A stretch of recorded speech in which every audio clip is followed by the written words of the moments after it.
اللہ کے فضل و کرم سے ایک بار پھر ہم اور آپ رب العالمین کے کلام کو سمجھنے اور سمجھانے کے لیے اکٹھا ہوئے ہیں۔ اللہ تعالیٰ ہم تمام کے اس اجتماع کو، اس اکٹھا ہونے کو قبول فرمائے اور دنیا و آخرت دونوں جگہ اس کا بہترین بدلہ ہمیں عنایت فرمائے۔ آج کے درس میں قرآن کریم کی جس صورت سے متعلق ہمیں جانکاری حاصل کرنا ہے، سمجھنا یا سمجھانا ہے، وہ صورت ہے سورۃ العادیات۔ مشہور صورتوں میں سے ہے اور الحمدللہ اکثر و بیشتر مسلمانوں کو یہ صورت بچپن میں ہی یاد کرا دی جاتی ہے۔ اس صورت کا جو نام ہے سورۃ العادیات، اس کی پہلی آیت کریمہ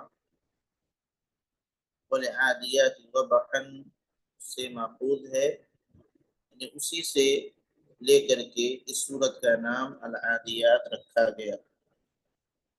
اس صورت کا نزول مکۃ المکرمہ میں ہوا، یعنی یہ ہجرت سے پہلے نازل کی گئی، اسی لیے اس کو مکی صورت کہتے ہیں۔ آئیے اولا ہم، جیسا کہ ہمارا اور آپ کا معمول ہے، کہ ہم اس صورت کی تلاوت کریں گے اور پھر اس کے بعد اس کے الفاظ و معنی پر غور کریں گے، پھر ترجمہ و تشریح کی جانب پڑھیں گے۔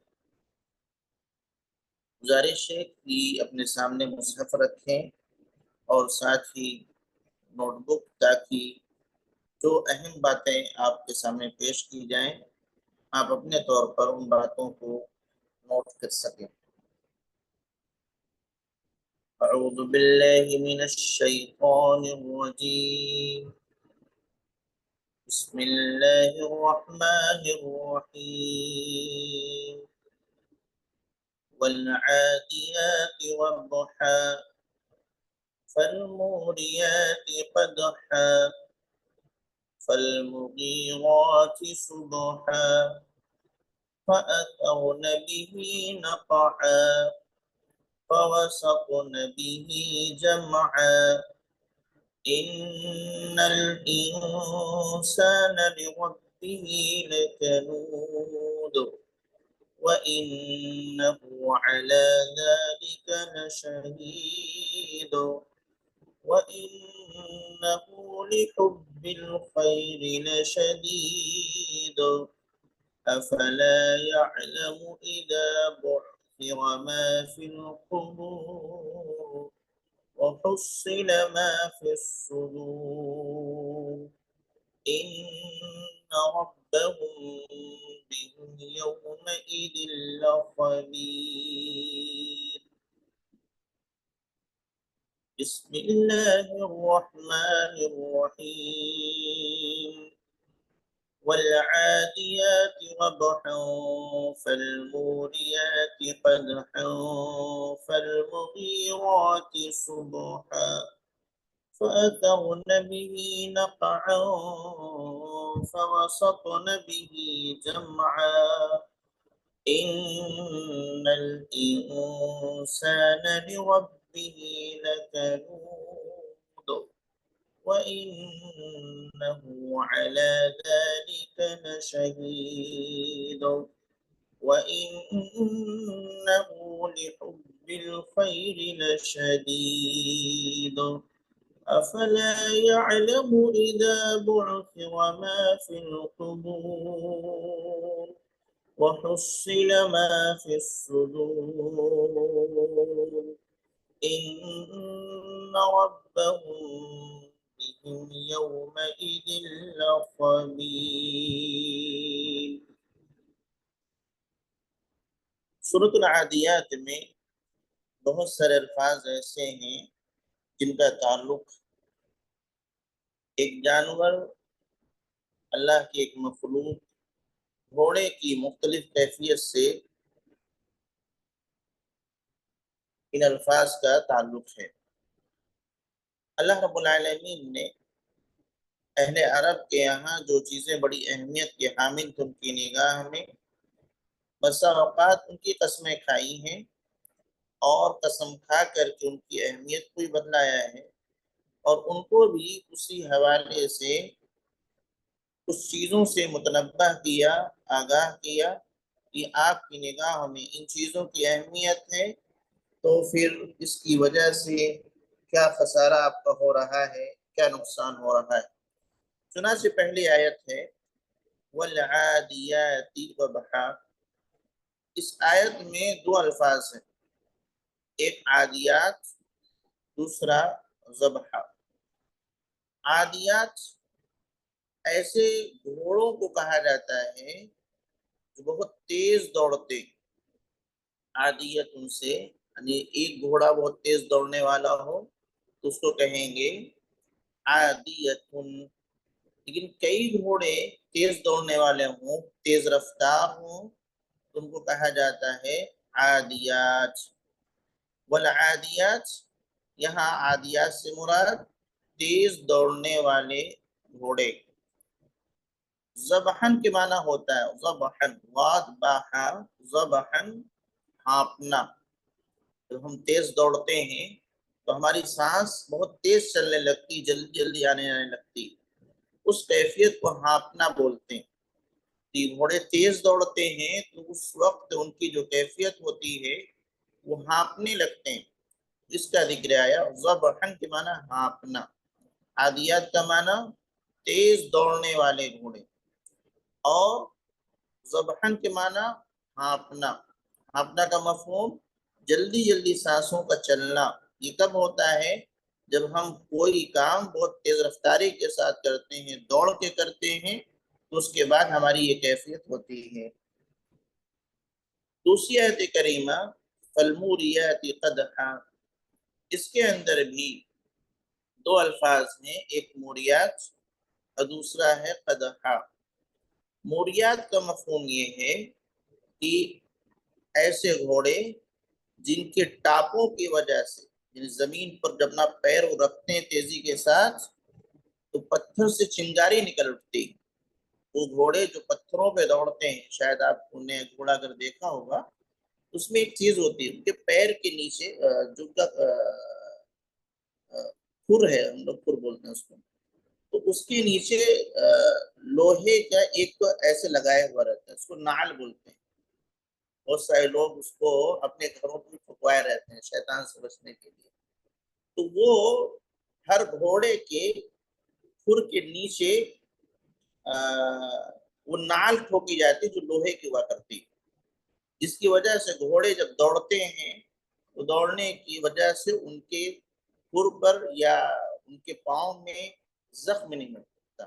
اب یہی نعل والے پاؤں جب پتھر پہ پڑتے ہیں تو چنگاری نکلتی، اس طرح سے تیز دوڑنے والے گھوڑے۔ تو یہاں موریاتن کے معنی ہوتا ہے، ایرا سے ہے کہ آگ نکالنے والے گھوڑے، اور قدحن کے معنی ہوتا ہے ٹاپ مارنا، تیزی سے اپنے پیر کو زمین پر مارنا۔ تو فالموریات قدحن مراد ہوا، اس کا مفہوم یہ ہوا کہ ٹاپ مار کر کے آگ نکال دینے والے گھوڑے۔ تیسری آیت کریمہ ہے فالمغیرات صبحا۔ مغیرات یہاں بھی دو الفاظ ہیں، ایک مغیرات ہے اور دوسرا صبحا ہے۔ مغیرات کا مفہوم یہ ہے دھاوا بول دینے والے، اچانک حملہ کر دینے والے۔ مغیرات اغارہ سے ہے، یعنی حملہ کر دینے والے، دھاوا بول دینے والے۔ تو فالمغیرات ایسے گھوڑے جو دھاوا بول دینے والے ہیں۔ صبحا، صبح کا مطلب صبح کا وقت، تو فالمغیرات صبح کا مفہوم آپ یہ سمجھ سکتے ہیں کہ ایسے گھوڑے جو صبح صبح دھاوا بول دیتے ہیں، دشمنوں پر حملہ کر دیتے ہیں صبح کے وقت۔ چوتھی آیت کریمہ ہے فَأَثَرْنَا بِهِ نَقْعًا۔ ایک لفظ ہے اثرنا اور ہے بِهِ، اور تیسرا ہے نقعا۔ اثرنا کا مفہوم ہے کہ آثار یثیر اثارتن، اڑانا، اڑانا، اثرنا کہ وہ گھوڑے اڑاتے ہیں، اور یہی معنی اس کے ذریعے، یعنی جب ٹاپ مارتے ہیں چلتے ہیں اس کے ذریعے سے وہ اڑاتے ہیں کیا؟ نقع، نقعن کا معنی ہوتا ہے گرد و غبار، گرد و غبار، زمین پر لوگ تیز رفتاری کے ساتھ دوڑتے ہیں، ٹاپ مارتے ہیں، حملہ کرتے ہیں، تو اس وقت گرد و غبار خوب اڑتا ہے، خوب گرد و غبار زمین سے اڑتا ہے، تو نقعن کا معنی ہے گرد و غبار۔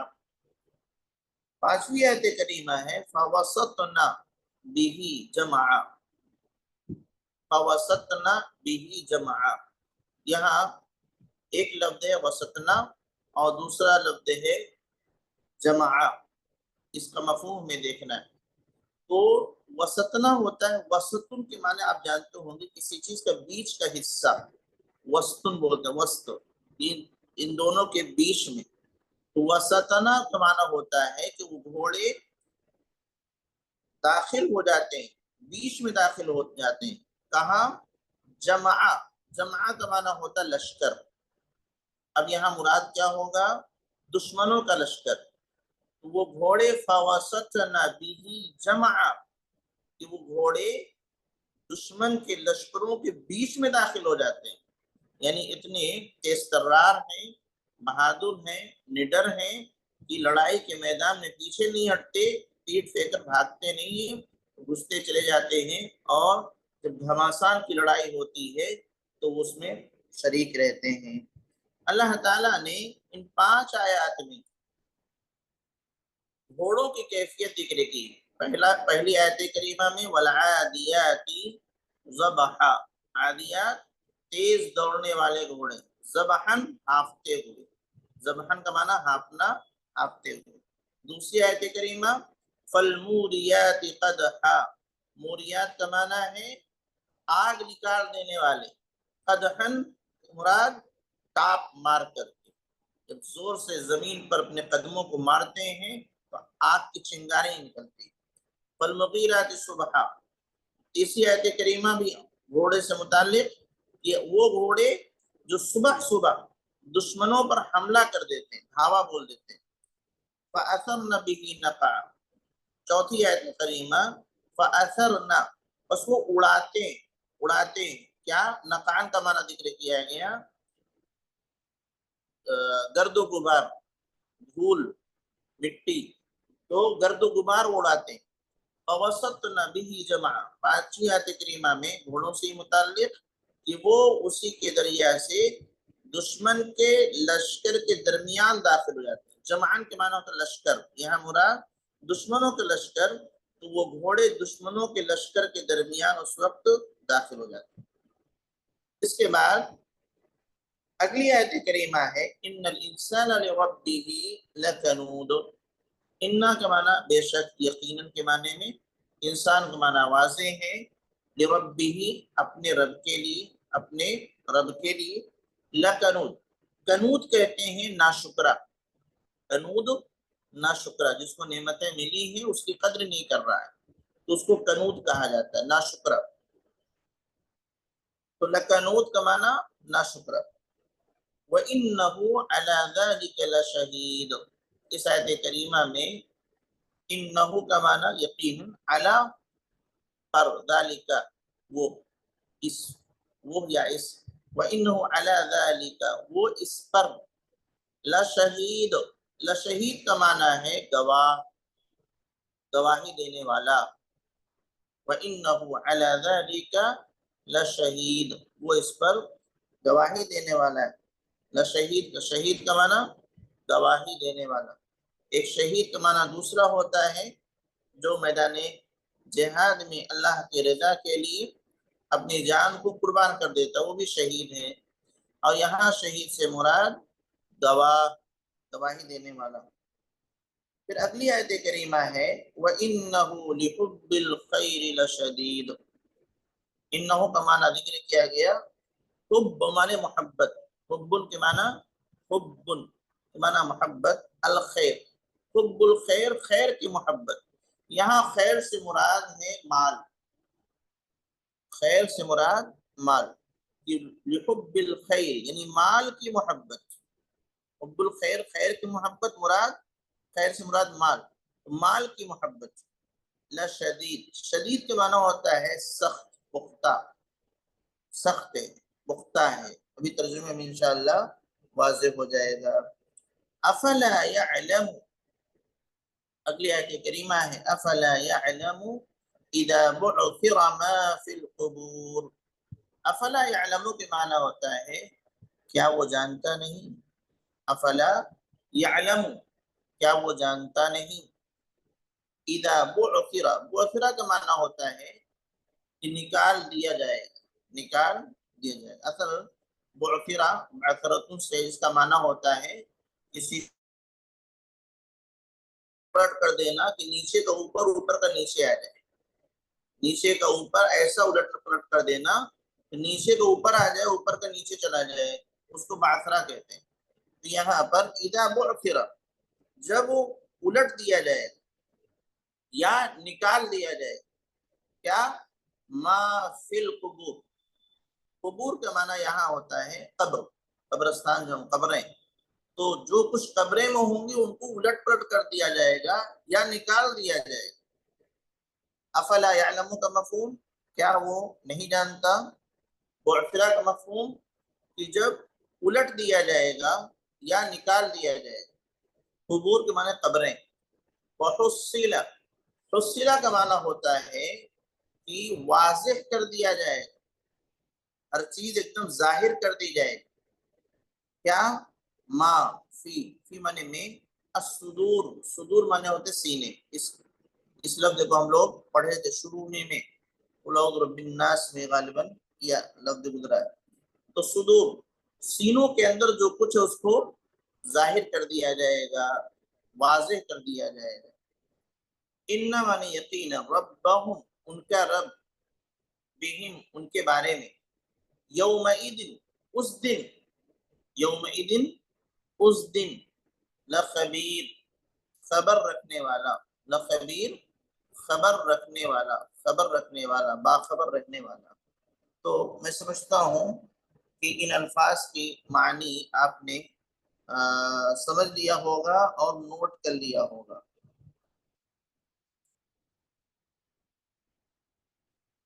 آئیے ترجمہ کی طرف بڑھتے ہیں اور امید ہے کہ انشاءاللہ اب آسانی سے آپ ترجمہ کر لے جائیں گے. اللہ رب العالمین فرماتا ہے بسم اللہ الرحمن الرحیم والعادیات ضبحا. شروع میں ایک واو ہے، العادیات سے پہلے ایک واو، اس واو کو بولتے ہیں واو، واو قسمیہ، قسم کھانے والا واو. ہم لوگ اس سے پہلے بھی کہیں پڑھے ہیں، اس سے پہلے کسی صورت میں آیا ہے کہ اللہ والعصر، والعصر کے اندر بھی شروع میں واو کیا تھا، قسم کا واو تھا.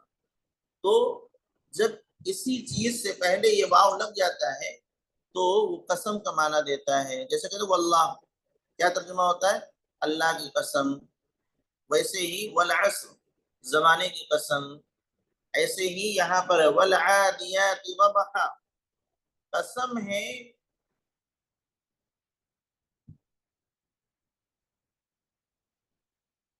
تیز دوڑنے والے گھوڑوں کی، ضبحا جو ہانپ رہے ہیں.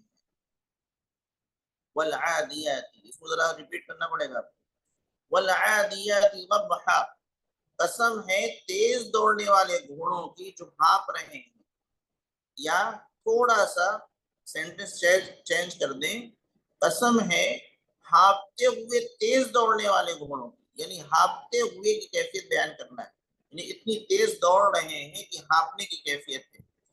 تو والعادیات ضبحا، اللہ فرماتا ہے قسم ہے تیز دوڑنے والے گھوڑوں کی جو ہانپ رہے ہیں، یا قسم ہے ہانپتے ہوئے تیز دوڑنے والے گھوڑوں کی. دونوں سینٹنس آپ صحیح کر سکتے ہیں. فالموریات قدحا، پھر وہی گھوڑے، قسم ہے ان گھوڑوں کی جو ٹاپ مار کر کے آگ کی چنگاری نکال دیتے ہیں. موریات کا ذکر کیا گیا، آگ نکالنا. چنگاری نکالنا، قدحن مانا ٹاپ مارنا، تو قسم ہے ان گھوڑوں کی جو ٹاپ مار کر کے چنگاری نکال دیتے ہیں۔ تیسری آیت کریمہ فالمغیرات صبح، اور قسم ہے ان گھوڑوں کی جو صبح صبح دشمنوں پر دھاوا بول دیتے ہیں، حملہ کر دیتے ہیں۔ تین ہو گیا۔ پہلی آیت کریمہ والعادیات ضبحا، قسم ہے ہانپتے ہوئے تیز دوڑنے والے گھوڑوں کی، یا قسم ہے تیز دوڑنے والے گھوڑوں کی جو ہانپ رہے ہیں۔ فالموریات قدحا، قسم ہے ان گھوڑوں کی جو ٹاپ مار کر چنگاری نکال دیتے ہیں۔ تیسرا فالمغیرات صبحا، اور قسم ہے ان گھوڑوں کی جو صبح صبح دشمنوں پر دھاوا بول دیتے ہیں۔ فَأَثَرْنَ بِهِ نَقْعًا، اور اس کے ذریعہ سے وہ دھول اڑاتے ہیں۔ اثرنا وہ اڑاتے ہیں، بھی اس کے ذریعہ سے، نقع کیا دھول اڑاتے ہیں۔ فَأَثَرْنَ بِهِ نَقْعًا، وہ اس کے ذریعہ سے دھول اڑاتے ہیں یا گرد و غبار اڑاتے ہیں۔ فَأَثَرْنَ بِهِ نَقْعًا، اس کے ذریعہ سے گرد و غبار اڑاتے ہیں۔ فَوَسَطْنَ بِهِ جَمْعًا، اور وہ اس کے ذریعہ سے دشمنوں کے لشکر کے بیچ میں گھس جاتے ہیں۔ فوسطنا بیچ میں داخل ہونا، بھی اس کے ذریعہ سے، یعنی دھول ہے وہ گرد و غبار اڑ رہی ہے اور اسی میں وہ جمع دشمنوں کے لشکر میں داخل ہو جاتے ہیں، بیچوں بیچ داخل ہو جاتے ہیں۔ فَأَثَرْنَ بِهِ نَقْعًا، اس کے ذریعہ سے وہ گرد و غبار اڑاتے ہیں اور اسی کے ذریعہ سے وہ دشمنوں کے لشکر کے بیچوں بیچ گھس جاتے ہیں، داخل ہو جاتے ہیں۔ یہ قسم اللہ رب العالمین نے اتنی کھائی ہے۔ کس بات پر قسم کھائی ہے؟ آدمی قسم کھاتا ہے تو سامنے کوئی چیز رہتی ہے جس پر یقین دلانا رہتا ہے۔ اب اللہ تعالیٰ ان گھوڑوں کی قسم کھا کر کے یقین دلا رہا ہے، مقسم علیہ بولتے ہیں اس کو، کہ ان الانسان لربہ لکنود، یقیناً انسان اپنے رب کا ناشکرا ہے۔ لکنود، کنود کو معنی ناشکرا۔ وَإِنَّ الْإِنسَانَ لِرَبِّهِ لَكَنُودٌ، کہ انسان اپنے رب کا ناشکرا ہے۔ اور کیا ہے؟ وَإِنَّهُ عَلَى ذَلِكَ لَشَهِيدٌ، اس کا ترجمہ آپ لوگ کر سکتے ہیں، سسٹم نہیں ہے ورنہ تو ترجمہ بھی کرواتے آپ سے۔ وَإِنَّهُ عَلَى ذَلِكَ لَشَهِيدٌ، اور یہ خود اس بات پر گواہ ہے، انسان خود گواہ ہے کہ میں اللہ کی نعمتوں کی ناشکری کرتا ہوں۔ وَإِنَّهُ عَلَى ذَلِكَ لَشَهِيدٌ، اور یہ اس پر گواہ ہے، انسان اپنے رب کا ناشکرا ہے اور اس پر وہ خود گواہ ہے، وہ خود گواہی دیتا ہے کہ میں ناشکرا ہوں۔ وَإِنَّهُ لِحُبِّ الْخَيْرِ لَشَدِيدٌ، یہ تیسری چیز ہے، اور وہ مال کی محبت میں بہت سخت ہے، بہت زیادہ مال سے محبت کرتا ہے۔ مال کی محبت میں تمام چیزوں کو وہ فراموش کر دیتا ہے، چھوڑ دیتا ہے۔ یہ تین چیزیں اللہ رب العالمین نے پیش کی ہیں قسم کھانے کے بعد۔ قسم کھائی گھوڑوں کی کیفیت کی، اور اس کے بعد یقین دلایا کہ دیکھیے تین چیزیں ہیں جس میں انسان جو ہے غلطی کر رہا ہے۔ ایک یہ ہے کہ اپنے رب کی ناشکری کرتا ہے، دوسرا یہ ہے کہ اس پر وہ خود گواہ ہے، اور تیسرا یہ ہے کہ مال کی محبت میں بہت سخت ہے، مال کی محبت میں بہت سخت ہے۔ اگلی آیت کریمہ میں اللہ رب العالمین اسی سے کنٹرول کرنا چاہتا ہے کہ یہ جو کیفیت ہے ہماری، ایسا ہونا نہیں چاہیے، ناشکرا پر نہیں ہونا چاہیے۔ دوسرا یہ کہ مال سے اتنی شدید محبت نہیں ہونی چاہیے۔ اللہ تعالیٰ اسی کے بارے میں کہہ افلا یعلمون، کیا یہ جانتا نہیں؟ اذا بعثر ما فی القبور، کہ جب الٹ دیا جائے گا کیا، ماں اس چیز کو فی القبور، جو قبروں کے اندر ہے. قبر کے اندر کیا ہے؟ میت، مردار جو دفن کیے گئے ہیں، سارے مردے پلٹ دیے جائیں گے. جب پلٹ دیں گے نیچے سے اوپر تو سارے مردے دکھنے لگیں گے. اسی کو دونوں ترجمہ کیا جاتا ہے کہ جب قبروں کے اندر جو چیزیں اس کو نکال دی جائیں گی یا ان کو پلٹ دی جائیں گی، یعنی قیامت. وحصل ما فی الصدور، اور واضح کر دی جائیں گے. تو سلام واضح کر دی جائیں گی کیا؟ ماں ان تمام چیزوں کو فی الصدور، جو سینوں میں، جو سینوں میں ہم نے کیا سوچا ہے کیا نہیں سوچا ہے، وہ تمام چیزیں اللہ ظاہر کر دے گا. یہ قیامت کا نقشہ کھینچ رہا اللہ بنا دے. ان ربهم بهم یومئذ لخبیر، یقیناً ان کا رب، کن کا؟ انسان کا. ان ربهم، ان کا رب، بهم ان کے بارے میں، یومئذ اس دن، لخبیر اس دن خبر رکھنے والا ہوگا.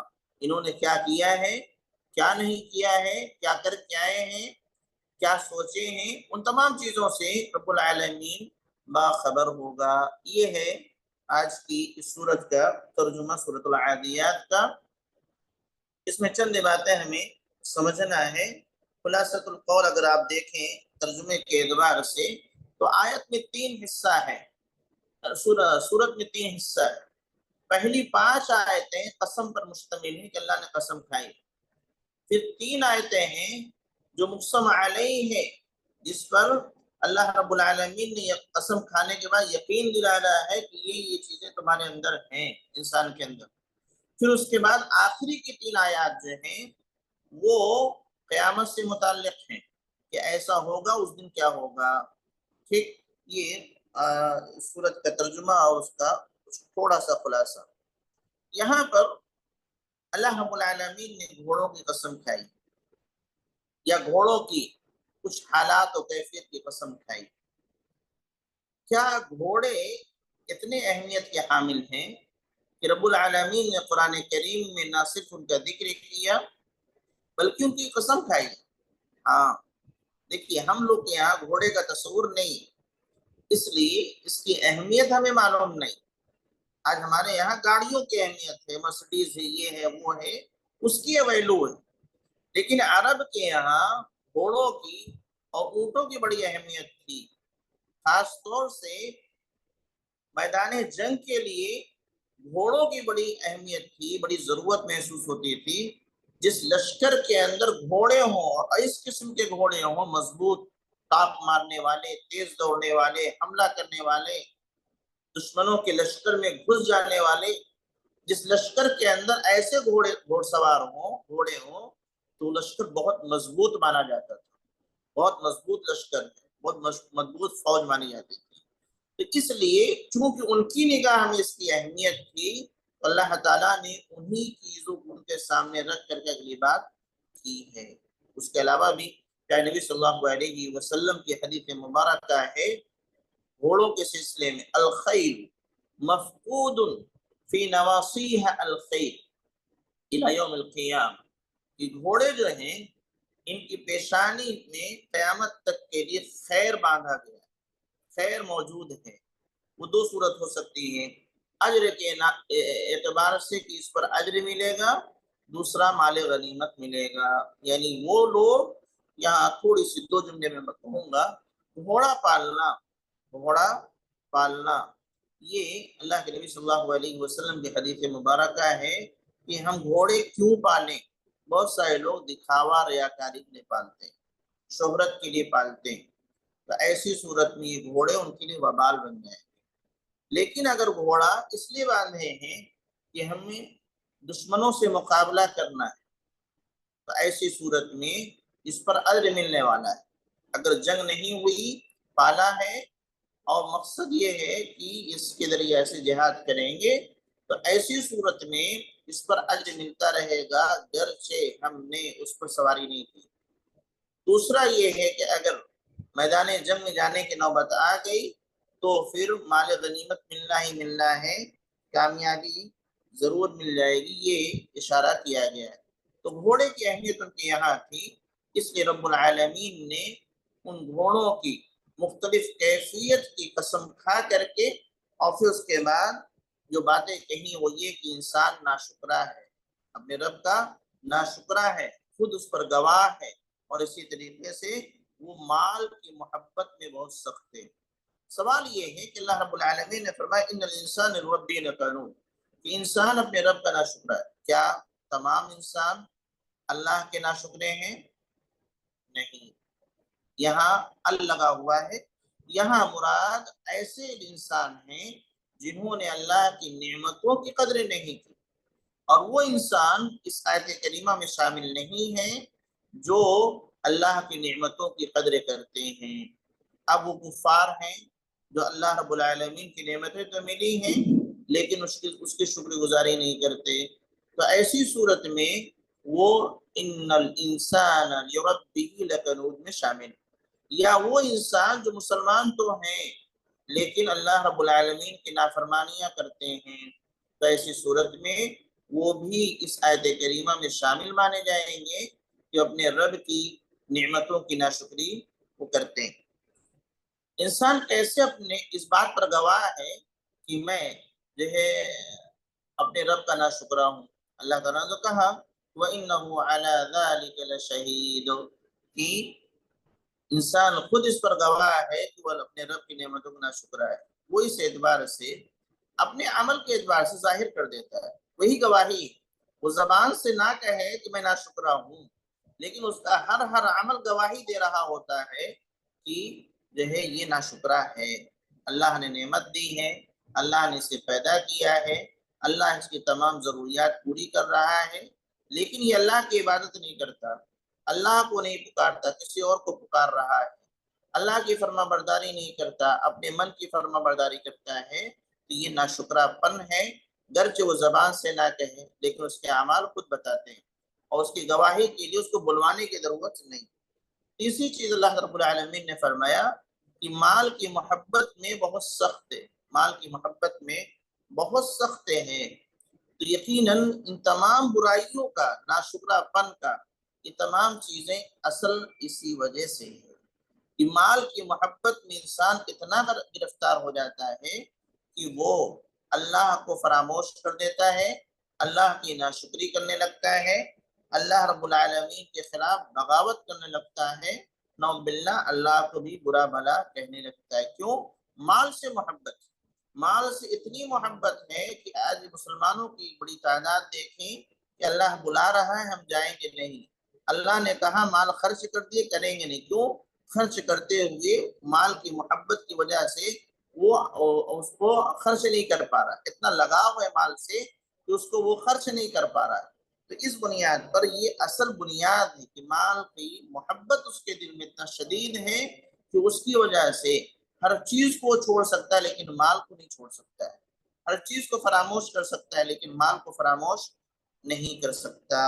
تو یہ اللہ رب العالمین، تو سوال یہ ہے کیا ہر انسان، اللہ تعالیٰ نے یہ کہا ان الانسان ربی لکنود، تو کیا ہر انسان مال سے اتنا سخت محبت کرتا ہے؟ نہیں، بلکہ وہی انسان مال سے شدید محبت کرنے والے مانے جائیں گے، یا اس آیت کریمہ میں وہی لوگ شامل ہوں گے جو مال کی وجہ سے دوسروں کے حقوق کی پامالی کرتے ہیں، چاہے اللہ کا حق ہو چاہے انسانوں کا حق ہو، اور وہ انسان جو مال پا کر کے، مال حاصل کر کے، اور مال کے ذریعہ سے لوگوں کے جو حقوق ان کی ادائیگی کر رہے ہیں، تو ایسے لوگ اس آیت کریمہ میں شامل نہیں ہیں، ایسے لوگ مال سے شدید محبت کرنے والے نہیں ہیں۔ کیوں؟ اس لیے کہ مال سے زیادہ انہوں نے اللہ کو چاہا ہے، مال سے زیادہ انہیں اللہ سے محبت ہے، اس بنیاد پر وہ اللہ کے حقوق ادا کرتے ہیں، دوسرے انسانوں کے حقوق ادا کرتے ہیں۔ تو اگر انسان مال کمائے، خوب کمائے، اور کمانے کے بعد جو حقوق ہیں اس کی ادائیگی کر دے تو کوئی یہ غلط بات نہیں ہے، اور اس آیت کریمہ میں جو مذمت کی جا رہی ہے اس میں وہ شامل نہیں ہوگا۔ آخری جانب بڑھتے ہیں، اللہ رب العالمین نے قیامت کو جو نقشہ کھینچا ہے افلا يعلم اذا بعثر ما في القبور وحصل ما في الصدور، انسان کیا وہ جانتا نہیں ہے کہ پلٹ دیا جائے گا جو کچھ بھی قبروں کے اندر ہے، یا نکال دیا جائے گا جو بھی قبروں کے اندر ہے، اور یہ کہ وَحُصِّلَ مَا فِي الصُّدُورِ، اور ظاہر کر دیا جائے گا، واضح کر دیا جائے گا جو کچھ بھی سینوں کے اندر ہے۔ یہاں دو چیزیں ہیں، ایک قبور، ایک صدور۔ قبور قبریں، صدور سینے۔ تھوڑا سا آپ دیکھیں کہ دونوں ایسی چیزیں ہیں، قبر ہو یا سینہ ہو، دونوں کے اندر جو کچھ بھی ہے وہ چھپا ہوا ہے۔ قبر کے اندر کیا ہے ہم نے تو دفن کر دیا، آگے کیا ہے ہمیں نہیں پتا، ایسی سینوں کے اندر کیا ہمیں نہیں پتا۔ تو دونوں چیزوں کو جو دونوں چیزیں ہیں، ان میں موجود چیز دوسروں سے چھپی رہتی۔ قیامت کی ایک اہم چیز یہ ہے کہ وہاں ساری چیزیں واضح ہو جائیں گی، کوئی چیز چھپی نہیں رہے، اور یہ بڑا خطرناک معاملہ ہے۔ آج بہت ساری چیزیں ہیں جو ہم باہم ایک دوسرے سے چھپا لیتے ہیں، ظاہر کرتے ہوئے ہم کو شرم آتی، اچھا نہیں لگتا، یا سزا کا ڈر لگتا ہے وغیرہ، یہ تمام چیزیں ہوتی ہیں۔ لیکن قیامت کی ایک اہم بات یہ ہے کہ ہر چیز ظاہر کر دی جائے، سب پر واضح، فلاں یہ فلاں یہ۔ اسی لیے ہمیشہ ہمیں دعا کرنا چاہیے کہ اللہ دنیا میں بھی پردہ پوشی فرما، آخرت میں بھی پردہ پوشی فرما، یہاں بھی ڈھانک لے چھپا لے، وہاں بھی ڈھانک لے چھپا لے۔ تو اللہ رب العالمین نے زمین کے اندر جو چھپا ہے وہ بھی نکال دے گا، اور آسینوں کے اندر جو ہے وہ بھی ظاہر کر دے گا۔ یہ قیامت ہے، اسی کا نام قیامت ہے۔ اگر ابھی آپ دیکھیں کہ ہمیں یہ لگے کہ ہم جو کچھ سوچتے ہیں بغل والے کو معلوم پڑ جاتا ہے، ہم جو بھی بات کرتے ہیں سب ریکارڈ ہو رہا ہے، سب لوگ سن رہے ہیں، تو ایسے وقت میں ہماری زندگی ایک دم اجیرن ہو جائے گی، ہم پریشان ہو جائیں گے، کیا بولیں کیا نہ بولیں، کیا سوچیں کیا نہ سوچیں، یہ تمام چیزوں کا ایک دم پہرا ہو جائے گا، تو ہم جی نہیں سکتے۔ تو قیامت میں ہر چیز ظاہر کر دی جائے گی، جو قبر میں ہے وہ بھی، جو سینوں میں ہے وہ بھی۔ اللہ رب العالمین نے فرمایا ان ربهم بهم یومئذ لخبیر، کہ بے شک ان کا رب ان پر اس دن باخبر ہوگا۔ کیا مراد ہے اس دن باخبر ہوگا؟ اللہ تو آج بھی باخبر، اللہ تو آج بھی خبر رکھنے والا ہے۔ تو مراد یہاں یہ ہے کہ اللہ تعالیٰ اس دن باخبر ہوگا۔ اس دن باخبر سے مراد یہ ہے کہ صرف خبر نہیں رکھے گا، بلکہ اس دن سارے اعمال کا بدلہ دے گا۔ اچھے اعمال ہیں تو انعام دیا جائے گا، اللہ تعالیٰ جنت دے گا، اور برے اعمال ہیں تو سزا دے گا۔ یہ ہے خبر رکھنے کا مطلب۔ ورنہ کیا ہے، خبر تو آج بھی اللہ رب العالمین رکھتا ہے، لیکن یہاں خبر رکھنے کے باوجود ہر چیز کی اللہ رب العالمین ہر گناہ کی نہ تو سزا دیتا ہے اور نہ ہی ہر نیکی کا یہاں بدلہ دیتا ہے۔ وہاں خبر رکھنے کا مفہوم یہ ہے کہ وہاں خبر رکھنے کے ساتھ ساتھ جزا و سزا ہے، انعام ہے یا سزا ہے، یہ ہے مفہوم ان ربهم بهم یومئذ لخبیر، کہ اس دن ان کا رب اس دن ان سے باخبر ہے، ہر چیز کا اسے خبر ہے۔ اب پتہ یہ چلا کہ اللہ رب العالمین نے ان چیزوں کو کس طریقے سے سمجھایا ہے۔ پہلے ایک ایسی چیز کو ان کے سامنے ذکر کیا جو ان کی نگاہ میں بڑی اہمیت کی حامل تھی، تیز ترار گھوڑوں کا ذکر کیا، اس کی قسم کھائی، اور اس کے بعد پھر جو ہمارے اندر انسانوں کے اندر خامیاں ہیں اس کو ذکر کیا تاکہ یقین ہو جائے، اور پھر اس سے کیسے بچا جا سکتا ہے اس کا ذکر کیا، یعنی آخرت کو یاد کریں کہ وہاں حساب و کتاب ہونے والا ہے، ہر نعمت کا حساب دینا ہے، وہاں کوئی چیز چھپا نہیں سکتے، یہاں تک کہ قبر کے اندر کوئی چیز ہے وہ بھی ظاہر ہو جائے گی، سینوں کے اندر جو ہے وہ بھی ظاہر ہو جائے گی، اور اللہ تو پہلے ہی سے باخبر ہے۔